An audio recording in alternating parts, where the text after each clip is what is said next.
The scream that tore Eliza Mercer from sleep was not her own. It was the sound of green pine exploding in flame. For half a heartbeat, she did not understand what she was hearing.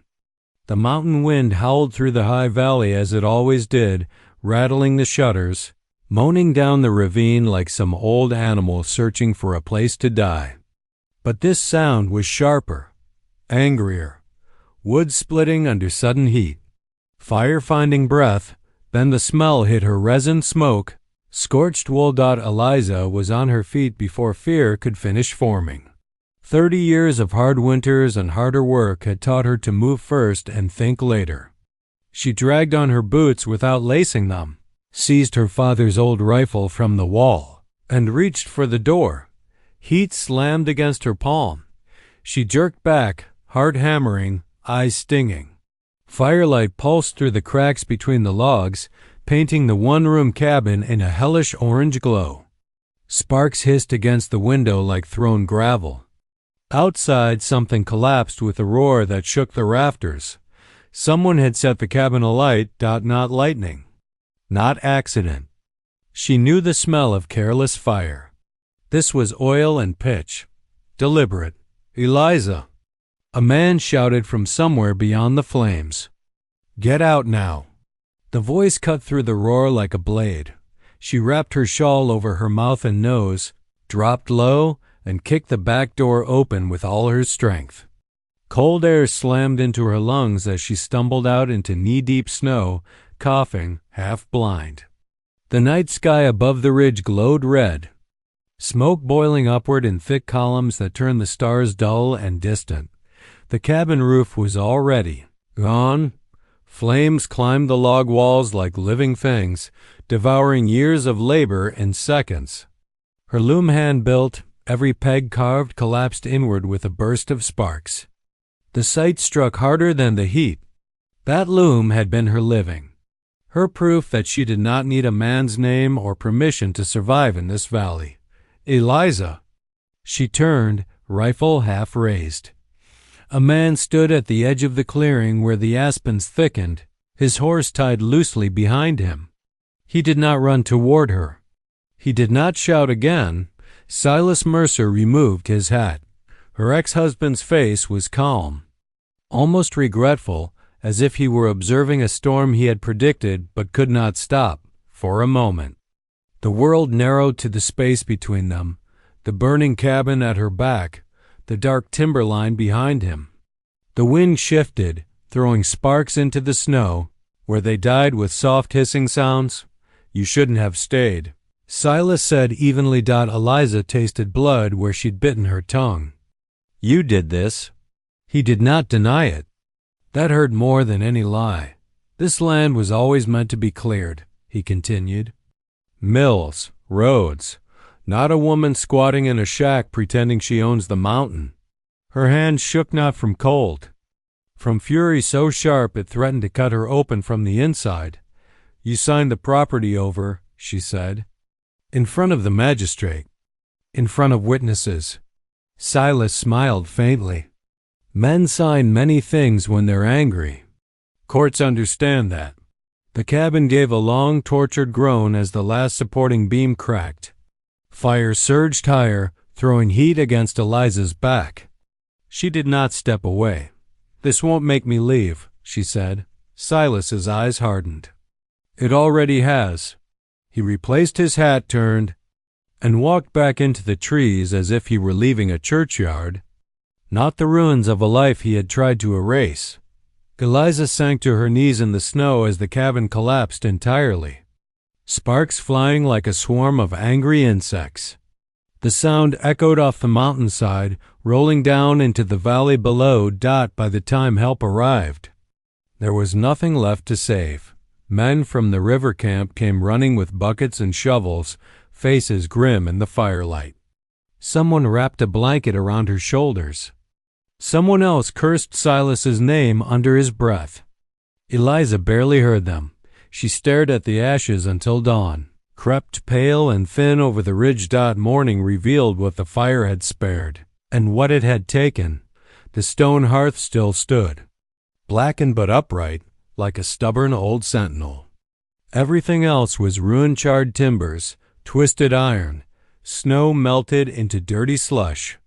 The cedar chest her mother had hauled west in a wagon was gone. The account books' records of every trade, every bolt of cloth woven were gone. Proof of her independence reduced to smoke. Eliza stood barefoot in the snow, numbness crawling up her legs, and felt something inside her settle into a cold, steady place. A tall man with a weathered face approached quietly, hat in hand. Jonah Hale, foreman at the river logging camp. She knew him only in passing. He spoke little, worked hard, and never lingered where he wasn't wanted. "You can come down to the river," he said gently. "Camp's warm. You shouldn't stay here." She looked at the blackened ground where her cabin had stood, at the mountain rising behind it, ancient and indifferent. "He wants me gone," she said. Jonah nodded once. "That's clear. I won't give him that." Silence stretched between them, broken only by the creak of trees shifting in the wind. Jonah studied her for a long moment, as if weighing something. "Then you shouldn't be alone." She finally looked at him. "I've been alone since the day I married him." Jonah didn't argue. He simply said, "There's a town downriver. Coldwater Bend. Sheriff there still believes. In paper and proof." Eliza wrapped the blanket tighter around herself and took one last look at the ruins. "I'll need both," she said. Coldwater Bend clung to the river like a scar that refused to heal. It wasn't a dusty frontier town or a cattle stop. It was timber and stone, iron rails hammered into frozen ground, buildings raised on pilings to survive spring floods. The river roared through a narrow gorge beside it, gray and powerful, carrying logs, ice, and secrets from the mountains above. Eliza arrived on foot near dusk, boots soaked, shoulders stiff with cold. Heads turned as she passed. People noticed a woman who walked like she'd lost everything and intended to get it back. She went straight to the POG to the sheriff's office. Sheriff Edwin Crowley listened without interruption as she told him what had happened. He was a broad man with iron gray hair and eyes sharpened by disappointment. When she finished, he leaned back in his chair and exhaled slowly. "Silas Mercer," he said. I wondered when he'd stop pretending. "You know him," Eliza replied. Crowley nodded. "Owns interests in the mill. Supplies half the freight moving through this gorge. Friends in the wrong places." She met his gaze. "He burned my home." Crowley folded his hands. "Arson's hard to prove without witnesses. I was there. Victims don't count." The words landed like stones, but Eliza did not flinch. "He threatened me before," she said. "Pressured me to sell. He said the mountain would swallow me if I stayed." Crowley's eyes flickered. "That's something." "It's not enough," she said. "No," he agreed. "But it's a start." She left the office with no promise of justice, only a thin thread of possibility. Outside, the river thundered, swollen with snowmelt. Lanterns glowed in windows. Life went on. Eliza found a room above the cooper's shop, paid in the last coin she'd hidden in her boot heel. That night, lying on a narrow bed with the sound of water shaking the walls, she stared at the ceiling and made herself a vow. Silas Mercer had burned her cabin, but he had not burned her claim. Her name, or her will. And before this was over, the mountain would remember which of them truly belonged to it. Eliza woke before dawn to the sound of the river hurling itself against stone. Coldwater Bend never truly slept. Even in the hour before sunrise, when lanterns dimmed and doors stayed shut, the river spoke for everyone. It roared through the gorge like an argument that had started generations ago and refused to end. Eliza lay still on the narrow bed above the cooper's shop, listening, her hands folded over her stomach, breathing shallow so the ache in her chest wouldn't swell. The smell of smoke was gone, but her body hadn't forgotten it. She sat up slowly, joints stiff, and reached for her boots. Ash still clung beneath her fingernails.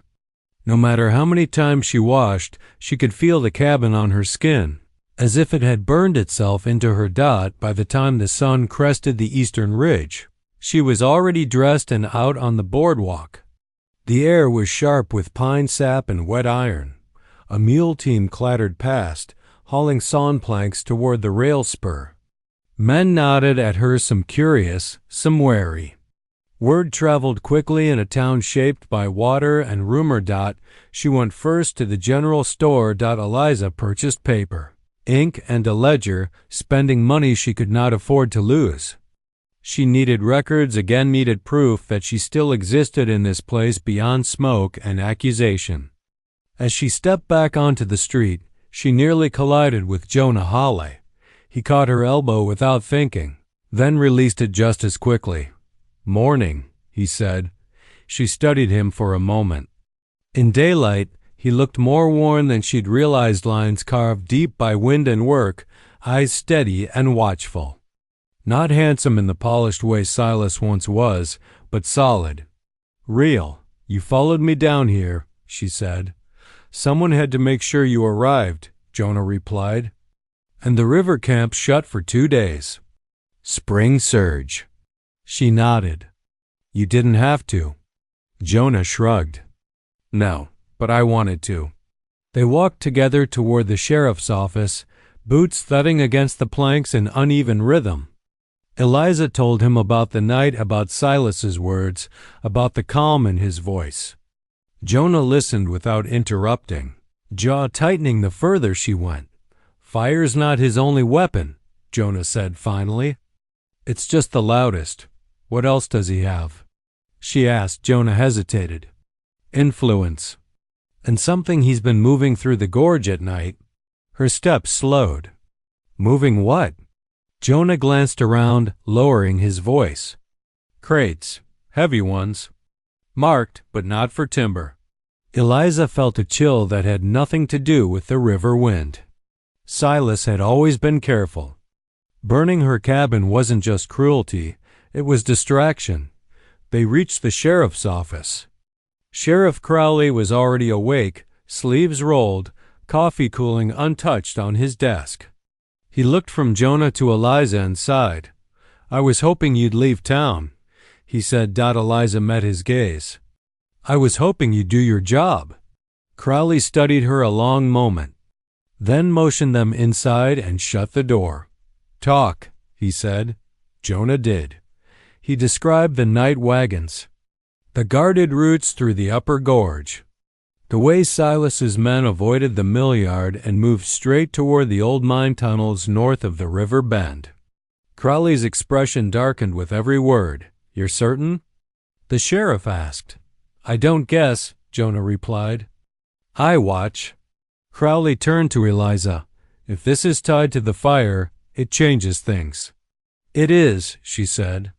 "He didn't just want me gone. He wanted me blind." The sheriff exhaled slowly. "Then you both need to be careful. If Silas is moving contraband, he won't hesitate to bury anyone who sees too much." Eliza straightened. "I've already lost everything he could burn." Crowley held her gaze, then nodded once. "I'll keep my eyes open," quietly. Outside, the river thundered approval or warning. Eliza couldn't tell which. By afternoon, clouds rolled in low and heavy, darkening the gorge.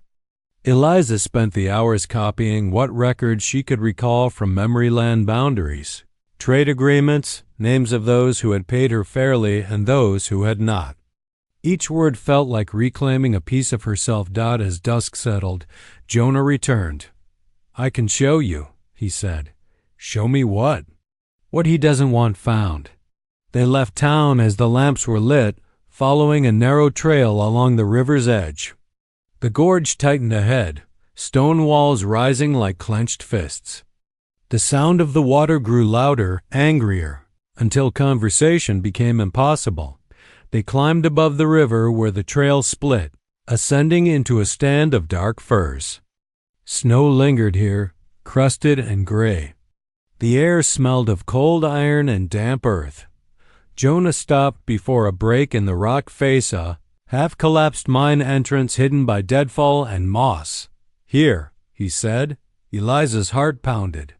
This was closed years ago. So was Silas's honesty. They slipped inside, lantern-like, cutting through the darkness. The tunnel sloped downward, timbers rotting, water dripping steadily from the ceiling. The smell was unmistakable: oil, metal, fresh wood. Crates lined the wall. Eliza knelt, brushing snowmelt from one marking. It wasn't a mining stamp. It was a shipping code, Eastern origin. She swallowed. Weapons. Jonah nodded grimly. Enough to arm a small war. A rock shifted behind them. Eliza spun. Lantern swinging wildly. Nothing. But the silence felt watched. "We shouldn't stay," Jonah whispered. They backed out carefully, sealing the entrance as best they could. Outside, the forest seemed to breathe, branches creaking in the rising wind. As they returned to town, a figure watched from the ridge above, unseen by them. Familiar with fire, patient as rot. That night, Eliza barely slept. Sometime before dawn, a gunshot shattered the quiet. Wood splintered. Glass exploded. Eliza rolled from bed as the bullet lodged in the opposite wall, inches from where her head had been. Down on the street, a horse galloped away. Silas. Mercer's message was clear. The fire had failed. Fear would be next. Eliza pressed her back against the wall, heart racing, and smiled grimly in the dark. He was running out of time. Eliza did not scream when the gunshot tore through the cooper's loft. She stayed still, breath shallow, counting the seconds between her heartbeat and the echo fading into the gorge. Silence returned slowly, thick and waiting, like it expected her to make a mistake. She rose only after she was certain. The rider was gone.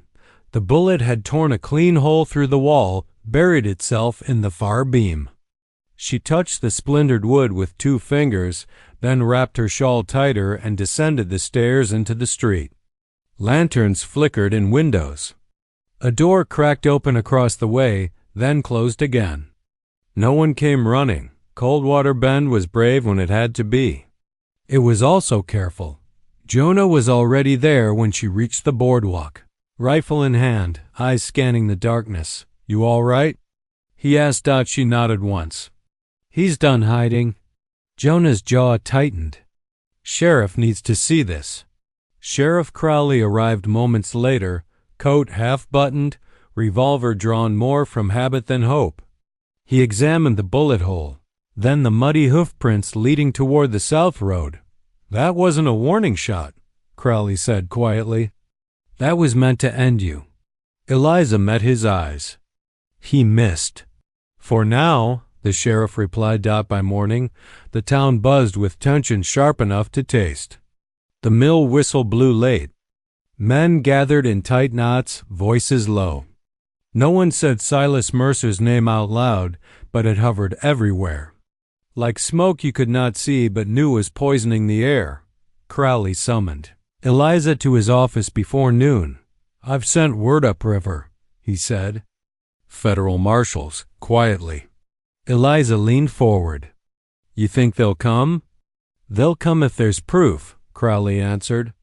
"Weapons trafficking isn't something I can ignore, even if I wanted to." Jonah stood near the door, arms crossed. "Silas will know something's changed." Crowley nodded. "Which means he'll act." As if summoned by the words, Silas appeared in town that afternoon. He rode down Main Street at an easy pace, hat tipped politely, smile practiced. He dismounted near the mill yard, spoke briefly with the foreman, then crossed the street toward the general store. People stepped aside for him without thinking. Old habits died slowly. Eliza watched from across the way, her spine straight, her hands steady. When Silas turned and saw her, surprise flickered across his face, then amusement. He crossed to her without hurry. "You look thinner," he said. "Fire didn't agree with you." "You look desperate," she replied. That's new. Silas's smile tightened. Careful. You burned my home, Eliza said, loud enough that nearby voices stilled. You fired into my room last night. A few heads turned. Someone muttered. Silas chuckled softly. You're upset. Understandable. But accusations don't suit you. Sheriff Crowley stepped out of his office then, hand resting casually on his belt. Afternoon, Mercer. Silas tipped his hat. Sheriff, you want to explain why someone tried to kill Mrs. Mercer last night? Crowley asked. Silas raised his brows. Is that what she's claiming now? Crowley didn't smile. I'm asking. Silas looked around, taking in the watching townsfolk. I was at the mill late. Plenty of witnesses. You know that. Crowley did. That was the problem. Silas leaned closer to Eliza, voice low. You're standing in water deeper than you know. Eliza leaned in just as close. You always did mistake depth for danger. For a heartbeat, something dark passed through Silas's eyes. Then he stepped back, smile returning like a mask. Be well, he said pleasantly, and walked away. That night the river rose. Snowmelt thundered down from the high country, swelling the gorge until water lapped at the pilings beneath the lower buildings. The mill shut down early. Wagons were moved to higher ground. Rain began to fall, cold and relentless. Eliza stood at the window of her room, watching the river churn when Jonah knocked. They're moving, he said. Tonight. She grabbed her coat. So are we. They met Crowley at the edge of town, rain plastering his hair to his forehead. I can't stop him without proof, the sheriff said. But I can watch. They followed the upper trail under cover of darkness, boots slipping on wet stone, lanterns kept low. The mine entrance loomed ahead, a black mouth against the rock face. Voices echoed inside. Silas's men worked quickly, hauling crates toward waiting wagons. Rain soaked the ground, turning earth to slick mud. Eliza crouched behind a boulder, heart pounding, counting crates. Enough to condemn him, Jonah murmured. A shout rang out that someone had seen them. Chaos erupted. A lantern shattered. A shot rang out, sparks flying as a bullet struck rock. Jonah fired once, not to kill, but to drive them back. Eliza ran toward the wagons, seized a pry bar from the ground, and wrenched open a crate. Rifles gleamed in the lantern light. Silas emerged from the shadows. Fury etched deep into his face. You just can't stop digging, he snarled. Eliza met him squarely. Neither could you. He lunged. Jonah tackled him, both men crashing into the mud. They struggled, fists flying, breath ragged. Silas was strong, but Jonah was relentless. Years of hauling timber had carved endurance into his bones. Sheriff Crowley stepped into the light, revolver raised. Enough. Silas froze, chest heaving, rain streaking his face. You think this ends well for you? He spat. Crowley's voice was iron. It ends with you in chains. The sound of hooves thundered closer. Federal marshals, drawn by the gunfire and the river's roar. Silas sagged as if something inside him had finally broken. By dawn, the crates were seized, the mine sealed. Silas Mercer bound and silent beneath guard. Eliza stood at the edge of the gorge as the river surged below, rain easing into mist. The mountain breathed again, not fire this time, but cold, clean air. Jonah came to stand beside her. It's over. She shook her head slowly. Not yet. But for the first time since the night of the fire, the word did not feel like a curse, that it felt like a promise. Morning broke clean and pale over Coldwater Bend, as if the storm and gunfire of the night before had been nothing more than a bad dream. The river decided not to remember. Eliza stood on the bridge at first light. hands resting on the cold rail, watching the marshals lead Silas Mercer across the muddy bank below. His wrists were cuffed, his coat dark with rain, his hat gone. He looked smaller without it, diminished in a way she had never seen during their marriage. Not weak, never that, but stripped of the careful authority he wore like armor. Silas did not look at her that. Somehow hurt more than if he had. Sheriff Crowley stood beside her, his posture stiff, eyes following the marshals as they loaded Silas into a wagon bound for the rail spur. "He'll be taken east," Crowley said quietly. "Trial will be federal now. Arms trafficking, intimidation, attempted murder." Eliza nodded. The words felt heavy, but final. "He won't come back." "No," the sheriff agreed. "Men like him don't get second chances when they anger the wrong people." The wagon rolled away, wheels sucking at the mud, disappearing into the trees. The river swallowed the sound. Eliza exhaled slowly, a breath she felt she'd been holding for years. The town shifted in the days that followed. With Silas gone, his grip loosened like frost under sun. The mill reopened under new oversight. Men who had avoided Eliza now met her eyes again. Some offered apologies without words, extra nails left on a crate, a loaf of bread set quietly on her windowsill. Jonah helped her retrieve what little had survived the fire. They returned to the mountain together, walking the old trail where snow still clung in the shade. The ruins of the cabin were quieter now, the blackened posts stark against fresh green. Chutes pushing up through ash. Eliza knelt where the hearth still stood and pressed her palm to the stone. It was warm, even in spring chill, as if it remembered what it had once held. "I thought I'd feel anger," she said. "Standing here again." Jonah leaned on his axe handle, watching the trees sway gently overhead. "And I feel steady." They cleared the site slowly, respectfully. Jonah didn't rush her. When she paused, he waited. When she worked furiously, he kept pace. By afternoon, the ground was bare and ready. A circle of earth opened to possibility. She sat on a fallen log, wiping sweat from her brow. "I'm not rebuilding the same way." Jonah smiled faintly. "I wouldn't expect you to." Back in Coldwater Bend, Sheriff Crowley handed Eliza a bundle of papers, her restored land claim, stamped and sealed. "Took some doing," he admitted.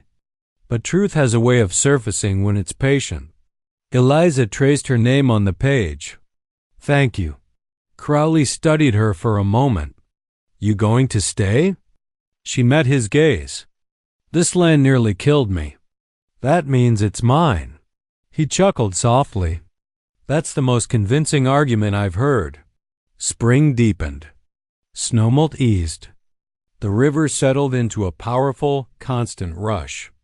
Jonah returned to work at the logging camp, but his evenings often ended at Eliza's table in the cooper's loft. They spoke of small things at first: the weather, the river, the best way to set a beam straight without splitting it. One evening, as the sun dipped low and painted the gorge in gold, Jonah lingered by the window. "You don't have to rebuild alone," he said carefully.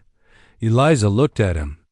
Truly looked at the man who had stood between her and fire, between her and fear. "I won't disappear into someone else's shadow again." Jonah nodded. "I wouldn't ask you to." They stood there in the quiet understanding of two people who had survived something sharp together. Construction began in early summer. Not a cabin tucked against the mountain, but a house set back from the trees, facing the river. Stone foundation, taller walls, windows placed for light and sightlines. Eliza planned every inch, measuring twice, refusing to rush. The townsfolk helped without fanfare. Logs arrived. Shingles followed. Jonah worked beside her when he could, silent and steady. Sheriff Crowley stopped by once, hat in hand, and drove a nail straight and true before leaving without comment. On the day the roof went up, clouds gathered but did not break. Eliza climbed the ladder herself, hammer swinging, heart pounding, not with fear, but with pride. From the top she could see the river bend. The town beyond, the mountains standing watch behind her. She was no longer trapped between them. When the house was finished, Eliza lit the hearth with deliberate care. The fire caught, small and controlled, warmth spreading evenly through the room. She sat on the floor and watched it, not afraid. That night, Jonah stood on the porch, hat in hand. "I won't stay if you don't want me to," he said. Eliza smiled, a real one this time. "You're welcome to walk beside me. That's all I offer." Jonah returned the smile. "That's all I want." Months later, as autumn edged the valley in gold and red, Eliza received word from the east. Silas Mercer had been sentenced. Long years. No appeals worth hoping for. She folded the letter and fed it to the fire. The river continued to run. The mountain stood. The house held. Her cabin had burned, yes, but what rose in its place was something stronger than timber. It was hers.